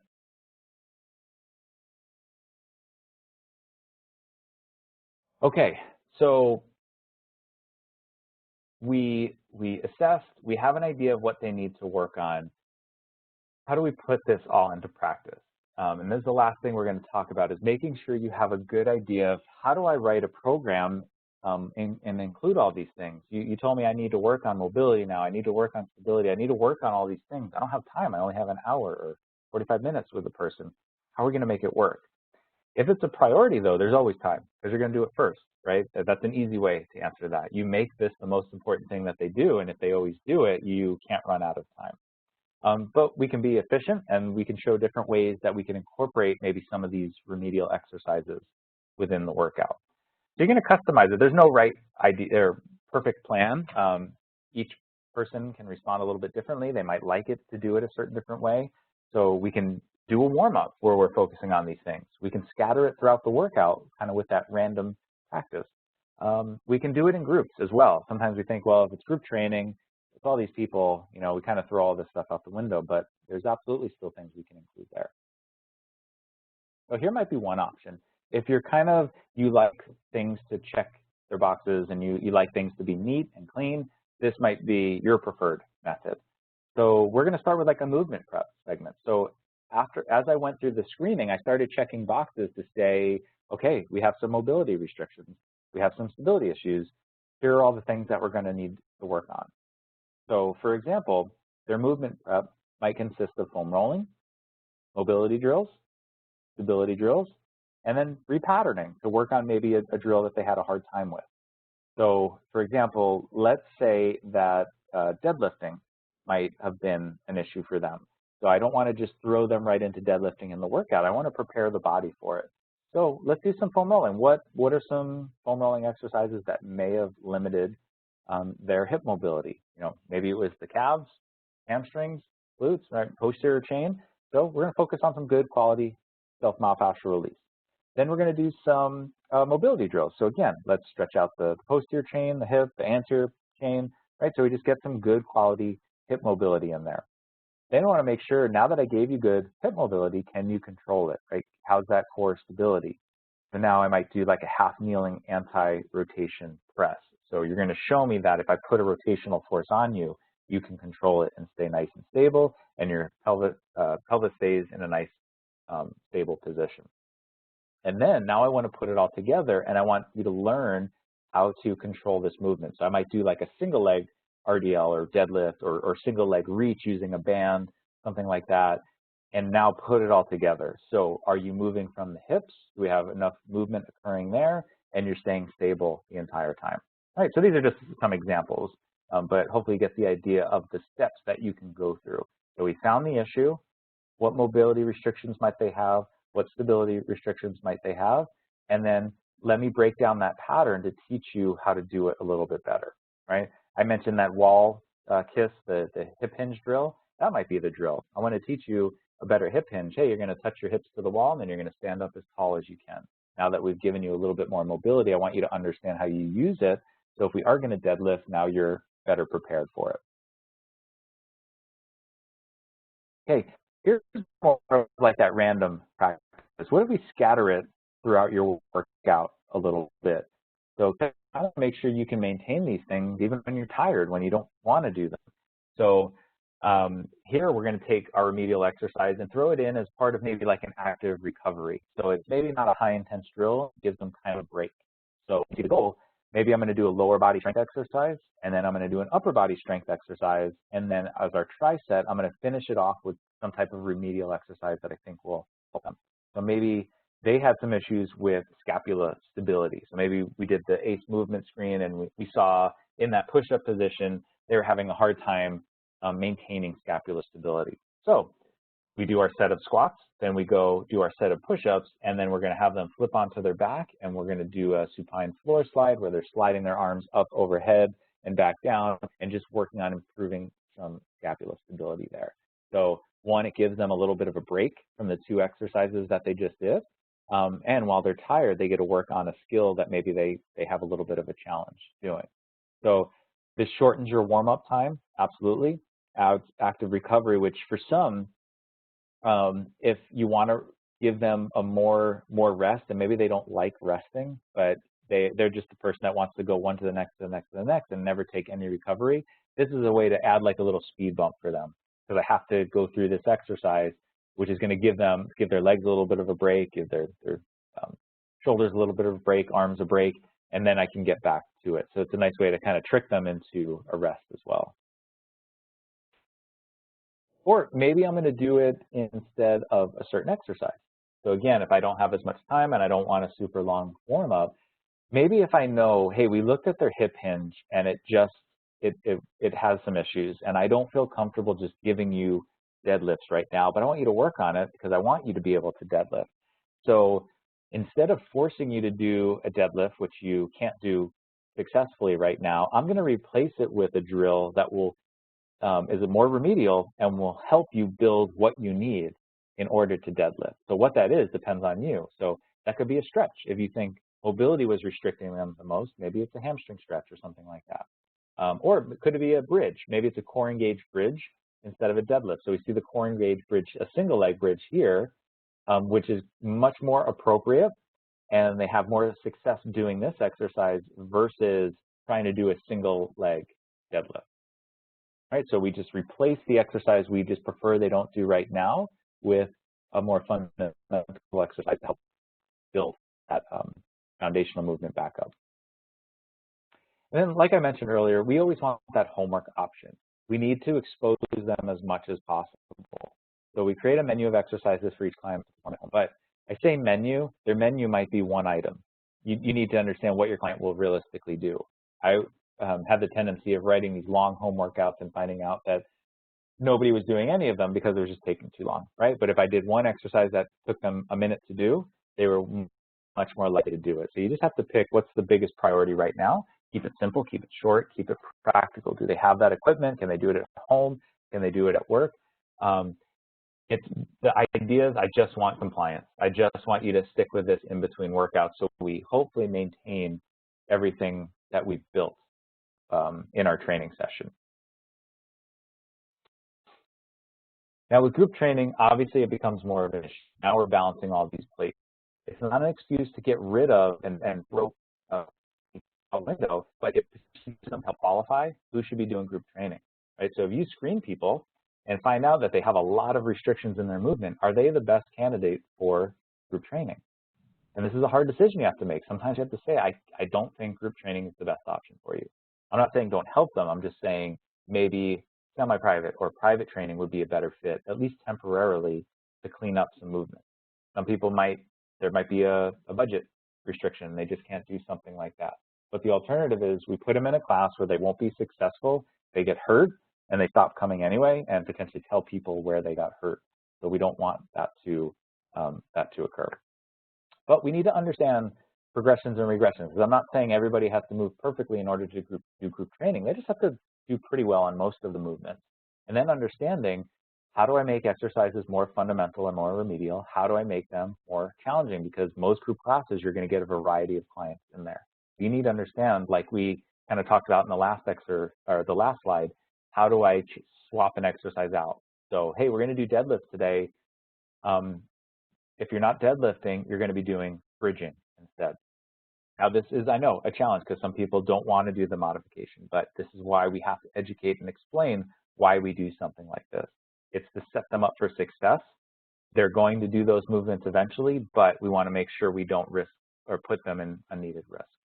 right? So everybody's doing something. They're doing the same thing. They're just doing it differently, right? So you're doing some type of hip hinge. We're just changing how you do it. Now remember, some keys here. These remedial exercises, like I said, they're not permanent. It's just until we've built up a good foundation to start adding some of the bigger movements on top of it. So once you've built that hip hinge, now let's start deadlifting. Once we've worked on ankle and hip mobility, let's put the squat back in there, but we need to recheck, make sure it's appropriate to do so. Right? So once movement's acceptable, those remedial drills are no longer needed. So I don't want to be doing these forever, but some clients, maybe they do need them. So this is, again, you have to determine who can kind of remove the training wheels, if you will, or who should keep them on. And don't forget, educate your clients. Make sure they understand why they're doing it so we can get them doing other more higher level things eventually. And then remember, proper feedback and cueing is going to help speed up this process. Well, as soon as they have those aha moments and understand what they're trying to work on, the more successful they're going to be. All right, well, we made it. Thank you so much for tuning in for this webinar. I hope you took some notes and got some useful information on how you can kind of set up your screening and testing system to make sure you're helping your clients out without putting them in any unneeded risk. Now that you've watched the whole webinar, make sure you visit our website and follow the steps you see here to get your certificates. Remember, put the exact title or choose the exact title. You'll take the quiz based on the information in this presentation, complete the evaluation, and then you'll be able to get your certificates. And then finally, don't forget, make sure you complete this by December 31st in the same year in which you ordered it. That is it from me. I hope you guys enjoyed this course, and I hope we see you back for another webinar or one of Exercise Etc's live courses in the near future.